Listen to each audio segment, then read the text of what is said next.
Summer అంటేనే అందరికీ గుర్తుకొచ్చే పండు మామిడి. దీనిని పండ్లలో రారాజు అని అంటారు. ఇది తినడానికి చాలా తీయగా ఉంటుంది. అయితే కొన్ని పండ్లు పుల్లగా కూడా ఉంటాయి. చాలామంది పుల్లగా ఉన్న మామిడికాయలతో కారం చేసుకుని తింటారు. ఈ మామిడి పండ్లను ఇష్టపడని వారు ఎవరూ ఉండరు. చిన్నపిల్లలు మొదలుకొని పెద్దల వరకు అందరూ ఎంతో ఇష్టంగా తింటారు. దీనివల్ల అనేక ఆరోగ్య ప్రయోజనాలు కూడా ఉన్నాయి. ప్రస్తుతం మార్కెట్లో ఎక్కడ చూసినా ఈ మామిడి పండ్లు చాలా కలర్ఫుల్గా కనిపిస్తున్నాయి. అయితే బాగా కనిపించే పండ్లన్నీ ఆరోగ్యానికి మంచివి కావు. ఎందుకంటే చాలా వరకు కల్తీ పండ్లను విక్రయిస్తున్నారు. కొన్ని సింపుల్ టిప్స్తో కల్తీ మామిడి పండ్లను ఈజీగా గుర్తించవచ్చు.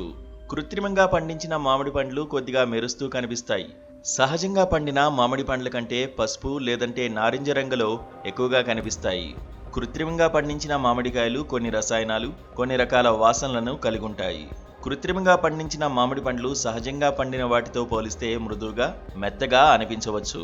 మామిడి పండ్లకు రసాయనాల ఇంజెక్షన్ వల్ల మచ్చలు కనిపిస్తాయి. వాటిని తినవద్దు.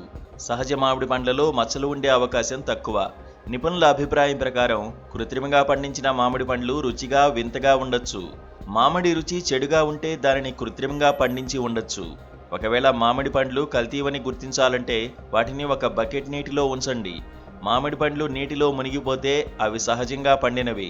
అవి తేలుతుంటే కృత్రిమంగా పండించినవి అని తెలుసుకోండి.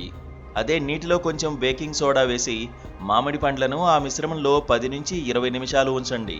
నానబెట్టిన తర్వాత మీరు మామిడి పండ్లను కడిగినప్పుడు మామిడి పండ్ల రంగు మారితే అవి రసాయనాలతో పండించి ఉండవచ్చు.